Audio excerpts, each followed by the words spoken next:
Hi, I'm Ben Hughes, founder of Southpaw Boxing. We're here at MikFit. Come on up.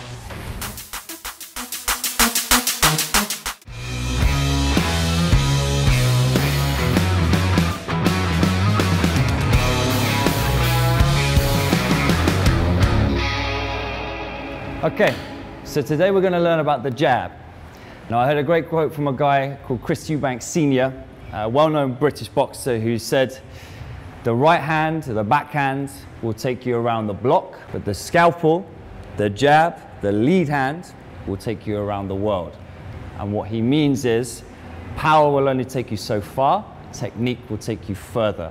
So today we're going to look at the technique behind the jab, get you throwing a better jab, and also figuring out what this should look like if we're throwing a jab for the very first time.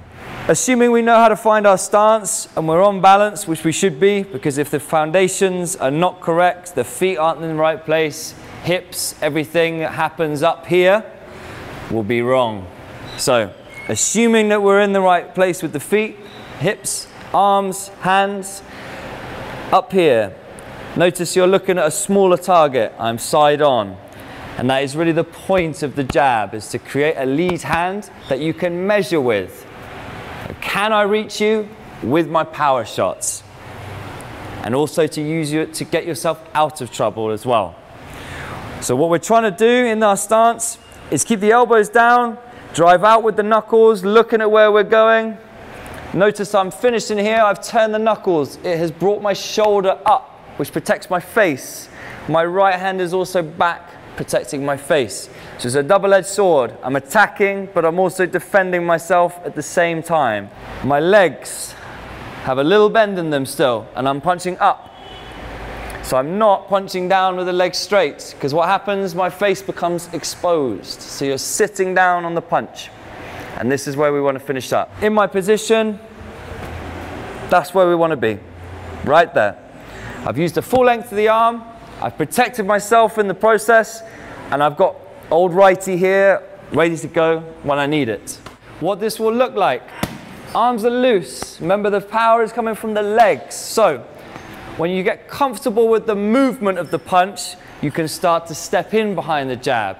So that means I'm generating power from my leg and I'm stepping in and I'm snapping the punch back afterwards. No use throwing a good jab and then leaving it out there admiring your handiwork. Need to be thinking about snap, that, jab, back. This is a great way to test whether you're throwing a jab straight or not, is to be pinned against a wall, get your arm fully extended, and you'll know whether the elbow is underneath you or not. Because you want the elbow coming underneath you so the arm can work like a trip hammer. Nice and quick with the jab just coming in and out, so you can set up attacks but also get yourself out of trouble.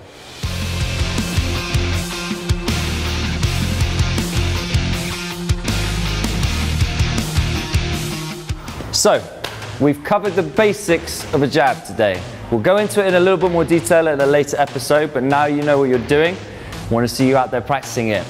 One way you can improve your learning is to be curious and study the greats. If you want a good example of a great that you can study, active fighter, world champion today, Gennady Golovkin. And there's a nice little link down here. You can look at some of his fights and specifically his jab and how he uses that to get himself into range and also out of trouble. That's all for today. I'm Ben, hope you've had fun, hope you've enjoyed it, and see you for the next episode. Thank you.